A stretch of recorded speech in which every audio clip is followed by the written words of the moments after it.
Oui. On est rendu à la dernière présentation de la soirée. Aidez-moi à accueillir un expert du hardware CPU hybride, Benoît Robert.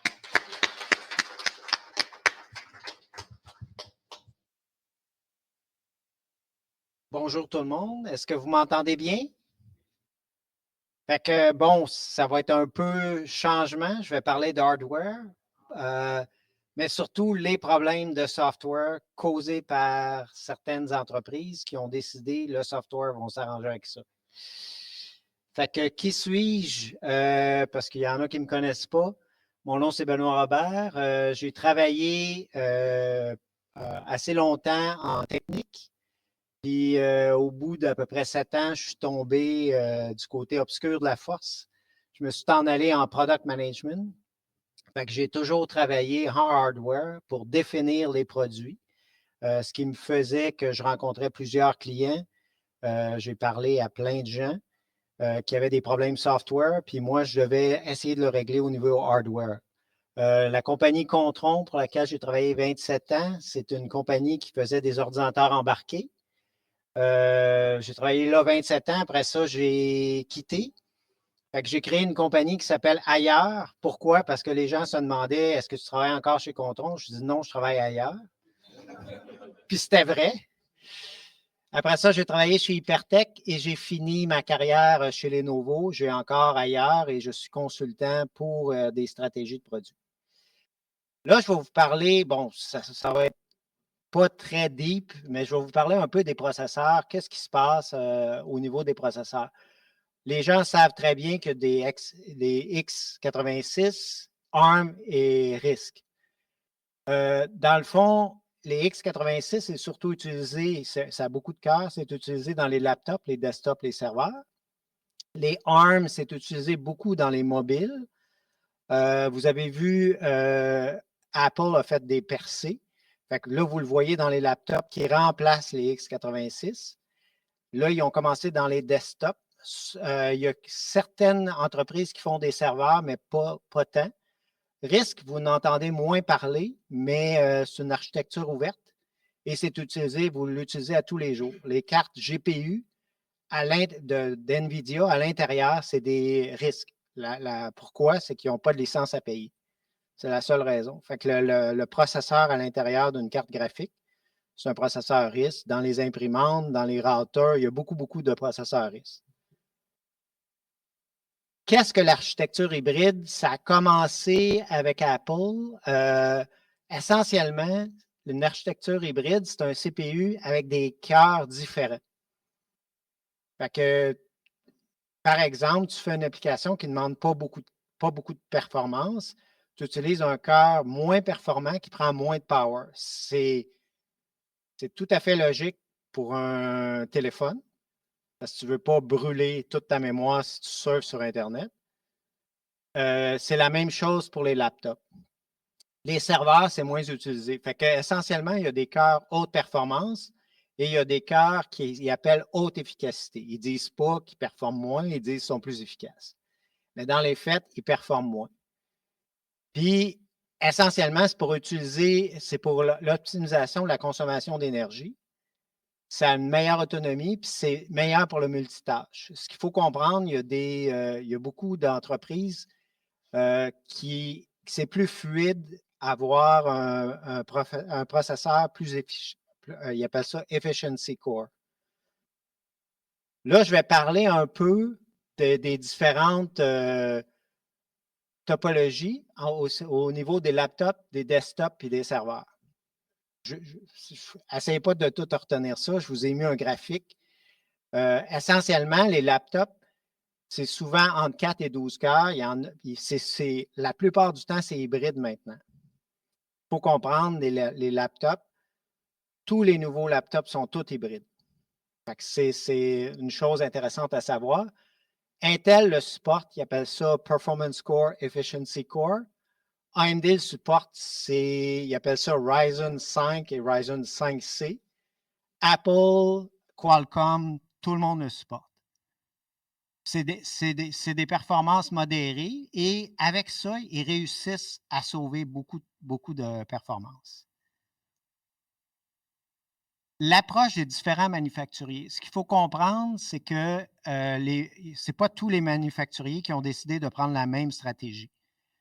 Si vous regardez, je vais commencer par AMD. AMD, ils ont commencé avec, en 2024, de faire des processeurs hybrides et ils ont vraiment fait leur devoir et ils ont supporté, c'est les mêmes instructions au niveau du processeur haute performance que du processeur efficiency qu'ils appellent. Apple, Qualcomm, AMD ont choisi la même stratégie, c'est-à-dire homogène. Où ça se complique, Intel, ils ont décidé d'innover. Fait qu'ils ont dit, les performance scores, ça va supporter AVX 512 hyperthreading. Les efficiency core, ça ne supportera pas hyperthreading, ça ne supportera pas AVX 512. Fait que ça, dans les faits, c'est quoi hyperthreading puis AVX 512? Je suis pas mal sûr que tout le monde sait c'est quoi hyperthreading. C'est la facilité d'avoir 2 threads par core. C'est-à-dire que quand tu as un core qui supporte hyperthreading, au niveau logique software, tu vois 2 cores. Parce que c'est 2 threads. AVX 512, ça a été sorti en 2016 par Intel. Le problème, c'est qu'AMD n'avait pas cette technologie-là. Fait qu'Intel s'est mis à convaincre tout le monde que c'était la meilleure invention à pelle-pain tranché. Fait que normalement, tu n'avais pas besoin de l'utiliser, mais la plupart des logiciels, que ce soit de graphique, que ce soit de rendu comme Blender, ils ont décidé d'utiliser ces instructions-là. Ce qu'il faut comprendre, si vous avez, par exemple, un appel conférence, puis il y a beaucoup de multimédia, ça utilise les instructions AVX 512. En principe, ce n'est pas un problème. Quand tu installes un package, quand tu l'installes, si ça supporte AVX 512, il met la librairie AVX 512. Si ça ne le supporte pas, il ne le met pas. Il faut comprendre, AVX 512, ça peut améliorer de 36 fois la performance. Fait que c'est non négligeable. Fait qu'il y a beaucoup de compagnies qui s'est mis à le supporter. AMD a décidé de le supporter en 2024. Là où ça se complique, c'est quand Intel a décidé en 2021 de sortir des cœurs hybrides, ils ont sorti des cœurs performance et efficient dans le même die. Fait que tu as des cœurs qui supportent AVX 512 hyperthreading, puis tu as des cœurs qui ne le supportent pas. Fait que quand le software part, quand tu l'installes, il dit fantastique, il y a AVX 512, je mets la librairie à 512. Dans les laptops, ce qu'il faut comprendre, vous avez un cœur qui supporte AVX 512 et 8 qui ne le supportent pas. Fait que Linux, il se débrouille assez mal que tu lui dis je supporte AVX 512 et je supporte hyperthreading. Et si le cœur est occupé, tous les autres cœurs ne le supportent pas. Fait que les Promox de ce monde, ils toussent. Parce qu'ils disent ben là, tu me dis que tu avais 2 cœurs puis ça ne marche pas.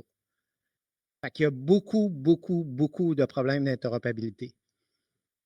Et moi, j'ai parlé aux architectes de Ubuntu et tout le monde disait c'est de la merde, on ne peut pas le supporter. Intel ne donne pas le code parce que ça donnerait comment leur architecture est faite. Fait que présentement, il y a Windows qui le supporte, Windows 11, puis Windows 11 supporter quelque chose, c'est comme dire Blue Screen of Death. Là. Ça supporte, mais plus ou moins. Fait que dans les faits, ce qu'il faut faire, c'est quand vous installez un software et vous avez des architectures hybrides sur Intel, parce que toutes les autres compagnies, ils l'ont compris, puis ils n'ont pas changé les instructions. Que ce soit Efficient, ils ont changé la grosseur du cœur, ils ont changé la performance, ils ont changé plein de choses, mais ils n'ont pas changé les instructions. Fait que là, un des problèmes que tu as, c'est que tu n'as pas les mêmes instructions, c'est performance ou hybrid. Fait que les logiciels ne sont pas pensés pour dire des fois tu vas le supporter, des fois tu ne le supporteras pas. Heureusement, tous les manufacturiers, ce qu'ils ont fait dans le BIOS, tu peux désabler les performance scores, tu peux désabler les efficiency scores. Une approche est que quand vous installez un package, vous fermez le performance score, dépendant combien vous en avez, là, vous fermez le performance score, puis vous installez votre software. Il va dire, OK, tu ne supportes pas AVX 512, tu ne supportes pas Hyperthreading, il va tout installer. Quand tu vas le réenabler, il va l'utiliser, mais il n'utilisera pas les instructions AVX 512, puis il n'utilisera pas l'hyperthreading. Ça va être un peu moins performant, mais ça ne crachera pas. Fait que les gens dans tous les BIOS sont obligés de faire ça. C'est vrai, uniquement vrai pour les CPU d'Intel. J'avais rencontré Linus Torvald et voici ce qu'il avait écrit et ce qu'il a envoyé à Intel. C'est I hope AVX 512 die in painful death.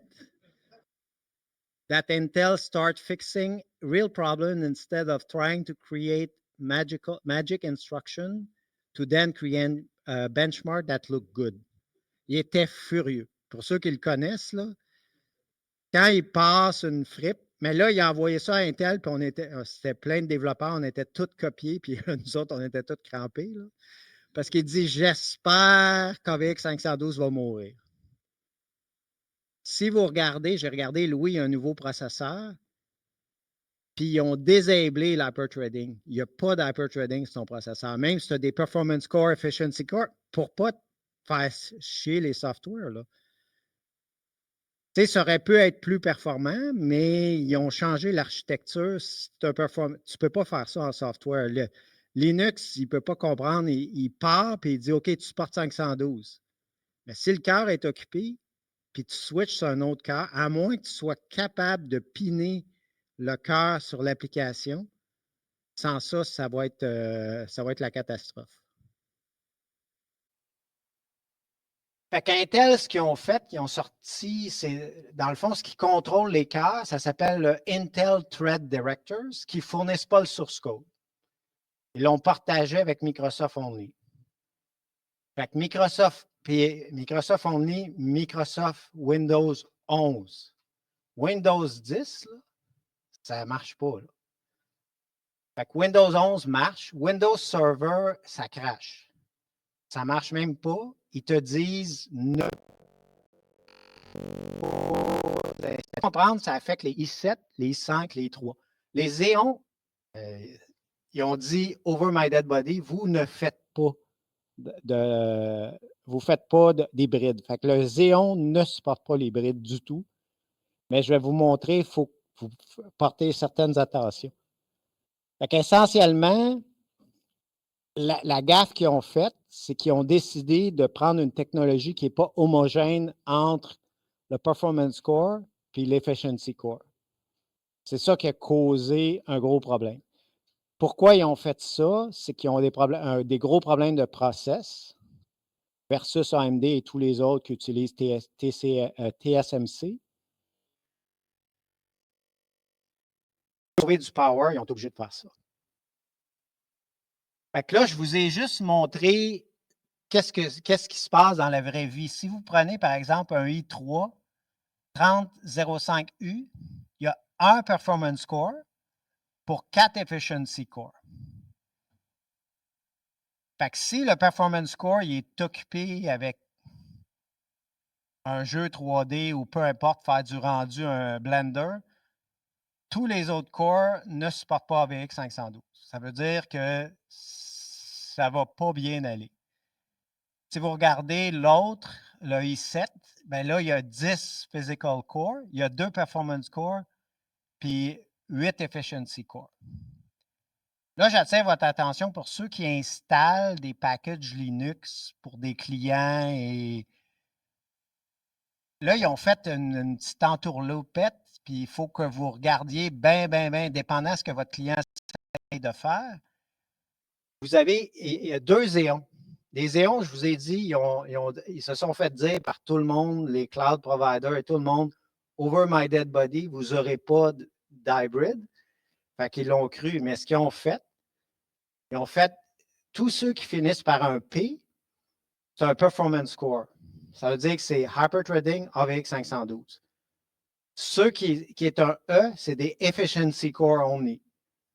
Ça veut dire que si vous montez un serveur, pour faire du video conferencing, puis vous avez 500 utilisateurs, si vous utilisez un Efficiency Core, c'est 36 fois moins performant qu'un Performance Core.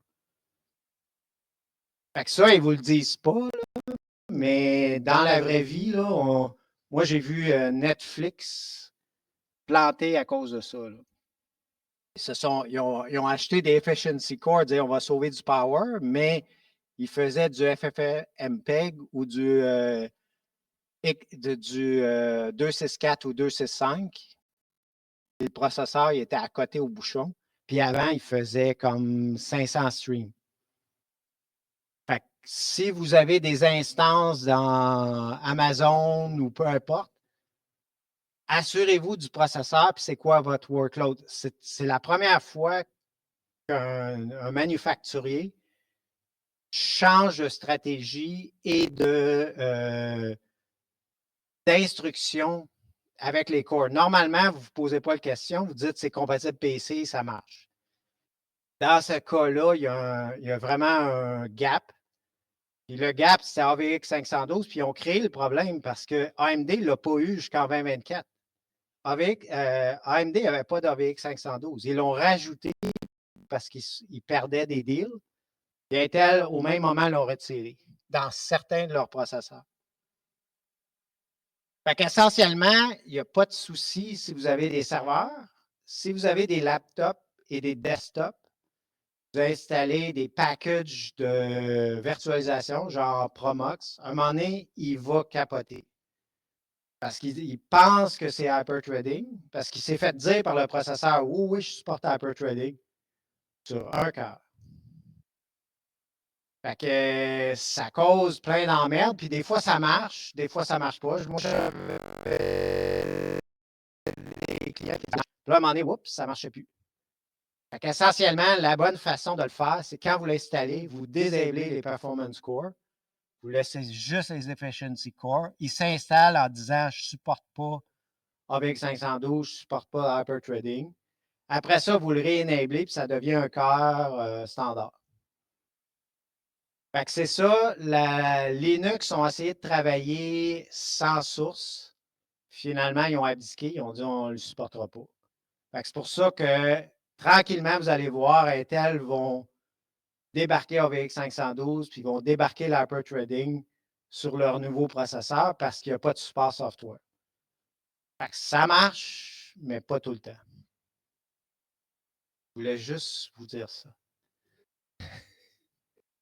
Est-ce qu'il y a des questions?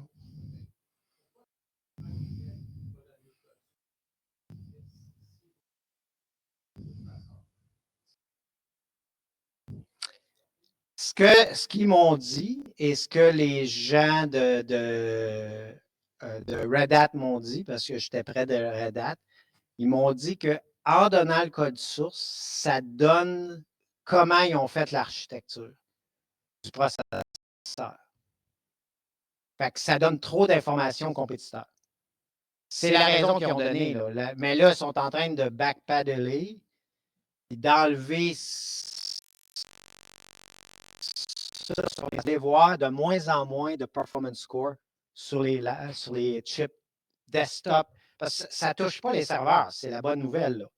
Ça touche mais quoique les nouveaux serveurs, dès qu'il y a beaucoup de cœurs, ils ne sont pas capables de mettre des performance scores parce que leur process n'est pas assez bon et ils consomment beaucoup trop d'énergie. Fait qu'ils mettent des efficiency cores. Si vous voyez 144 cœurs, ce n'est pas des performance cores, c'est des efficiency cores. AMD, ils ont des 96 cœurs sans aucun problème. C'est performance core tout le long. Fait qu'ils ont eu une contrainte physique. Ils n'ont pas de souci. Pour les laptops et les desktops, là, les desktops, ils ont commencé à retirer les efficiency core. Oui. Les modèles quoi?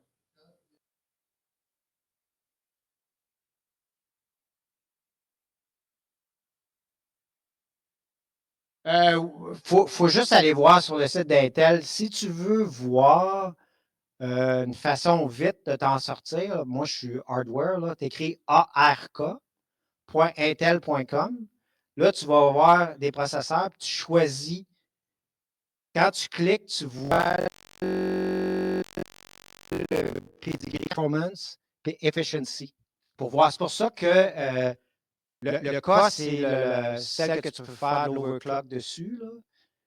C'est pour ça que dans le gaming, des vrais gamers, là, ils ont abandonné Intel quand ils ont sorti l'hybride. Ils sont tous en allés sur le AMD parce que ça ne marchait pas. Là. Mais ils ne savaient pas, il n'y avait pas une grande explication de qu'est-ce qui se passe. C'est vraiment une incompatibilité software. Fait que c'est de regarder, je n'ai pas par cœur le cas, qu'est-ce qu'ils ont fait, puis quelle génération, parce que là, je vois qu'ils ont commencé à retirer des performance core, puis ils mettent plus d'efficiency core, ou ils enlèvent hyperthreading sur les performance core pour avoir pas de problème, pas de compatibilité software. D'autres questions? Est-ce qu'il y a des questions en virtuel?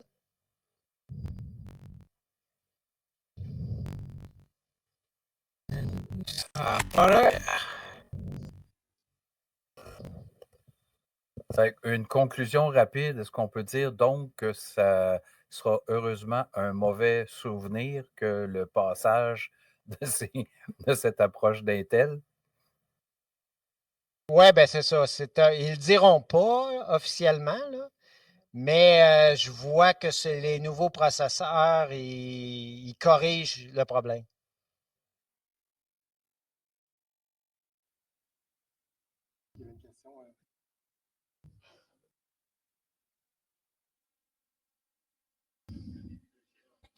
C'est ça.